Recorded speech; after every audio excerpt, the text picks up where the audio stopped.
कुर्ल्यामधील best बस अपघाताला best कामगार सेनेचे अध्यक्ष सुहास सामंत यांनी महानगरपालिकेचे आयुक्त बेस्टचे अधिकारी जबाबदार असल्याचा आरोप केलाय। नौका चालकाच्या हातात 100 प्रवासी असलेली बस दिल्याचा दावा सुद्धा त्यांनी केलाय। कंत्राटी कर्मचाऱ्यांना पगार कमी असतो आणि त्यामुळे ते बाहेर टॅक्सी चालवतात आणि अनफिट ठरतात असं सुद्धा सामंत म्हणाले। ही दोन दृश्य 49 जणांना बेदरकारपणे चिरडल्याची आणि त्यानंतर ड्रायव्हर गाडीमधून उतरल्याची ही दृश्य कुर्ला बेस्ट बस स्थानकामध्ये जो अपघात झाला त्याचं सीसीटीव्ही चित्र आता समोर आलेलं आहे आणि तीच हे दृश्य आपण पाहू शकतो स्क्रीनवर।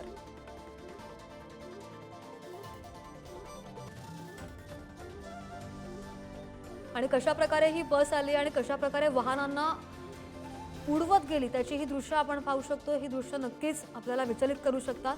मात्र या अपघातामध्ये 7 जणांचा मृत्यू झाला होता आणि 49 जण अजूनही रुग्णालयामध्ये उपचार घेत आहेत आणि या सगळ्या अपघाताचा थरार सीसीटीव्ही मध्ये कैद झालेला आहे।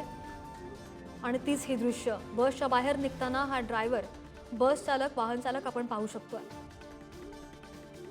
कुर्ला बेस्ट बस अपघाताचा आणखी एक सीसीटीव्ही फुटेज आता हा समोर आलेला आहे आणि अपघाताचा थरार कॅमेरामध्ये कैद झालाय आणि अपघात झाल्यानंतर वाहन चालक बसमधून बाहेर निघाल्याचंही आपण पाहतोय।